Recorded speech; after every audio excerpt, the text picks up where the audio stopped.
So this is the video for the Chapter 9 application. The first part of the assignment was doing our fit principle scenario.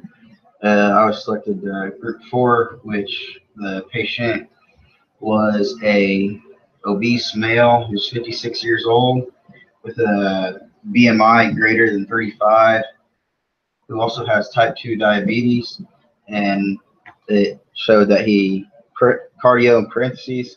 So I assume that meant he wanted to focus on improving his cardiovascular fitness uh, part of his health. Um, so with the patient being more middle-aged, 56 male, who has a high BMI, type 2 diabetes, and who is obese, I'm assuming his current fitness levels are pretty low, and which could be part of the reason why he wants to improve his cardio level. So I would start the patient out at a high frequency, a low intensity, with a cardio focused type of exercise at a moderate time.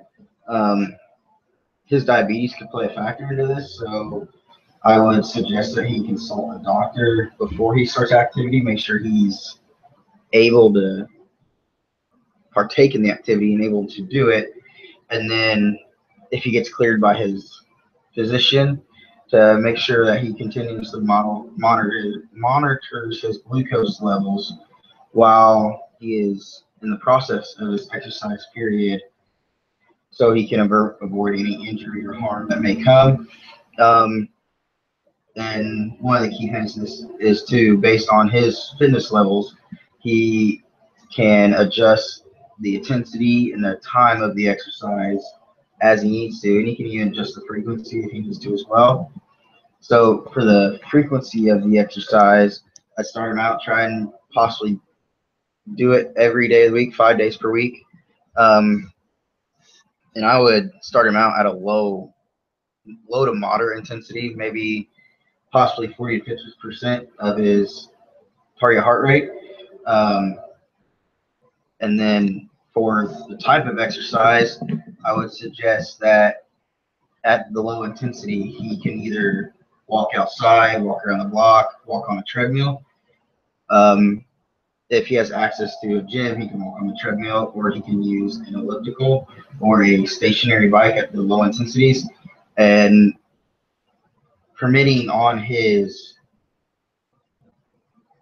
fitness levels, I would start him at trying to walk, elliptical, or ride the stationary bike for possibly 30 minutes. If that is not attainable, he can drop it down to maybe 15 minutes until he can build up and to hit that 30-minute mark. So that would be my fit principle scenario.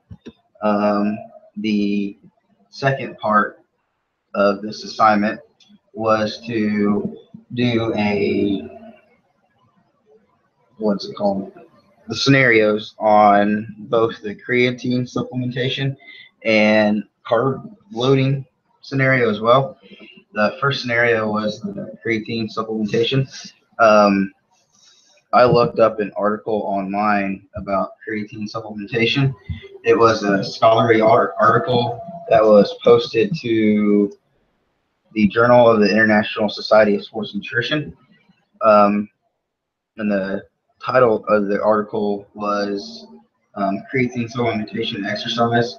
And so what the article said was that the best method to consuming or to use creatine supplementations is to start out and using 0.3 grams per day of creatine for at least 3 days. And following that 3-day period, bump it up to 3 to 5 grams per day in order to maintain that creatine balanced level.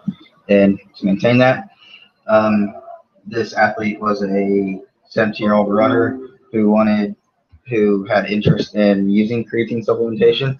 According to the article, the creatine is safe and even beneficial to helping muscle repair, muscle endurance, muscle strength, and all those factors. Um, this is a scientifically backed method of using creatine. So I would advise athlete to follow this method if he does choose to start using a creatine supplement.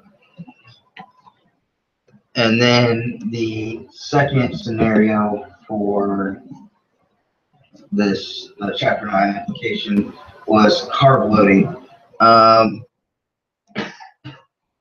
in the article, I found an article online on how best to fuel for 5K, and according to the article, carbo loading isn't necessary for the 5K that this particular athlete wants to do, because the article said carbo loading, or consuming more amounts of carbohydrates so you have adequate enough amount of energy for the events, is beneficial in longer endurance events.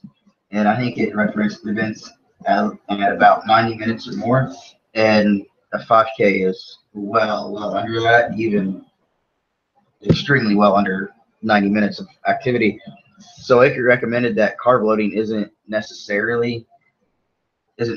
for 5K, but it did have some tips on what to do for the 5K. For say a morning race, it suggested eating a light breakfast around 300 calories at least 1 to 2 hours before the race, and to eat the food you should eat should be whole and unprocessed carbs, and to keep it low in fiber and fat. It gave examples of a good breakfast, and the 3 examples they gave were a bagel with a small apple and a small sports drink, an English muffin with some jam, a piece of fruit, or a bowl of oatmeal topped with raisins and brown sugar. Then it also gave examples of what you should do for race day if your race is later in the day. It said that the breakfast you eat in the morning should be should be high in not high, should contain more carbs and lean protein.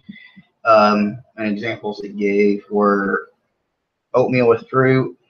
So you could eat some low-fat yogurt with granola, or a bagel with eggs and fruit as well. It also said cereal is a good idea to use, but to avoid cereals that are high in fiber.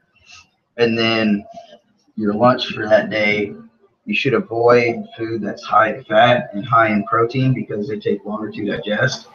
And they said good ideas for meals for your lunch could include pasta and a glass of milk, or possibly a turkey sandwich and a pretzel with a bottle of water. Those were some food ideas and tips of what to eat either for a morning race or a later day race for a 5K.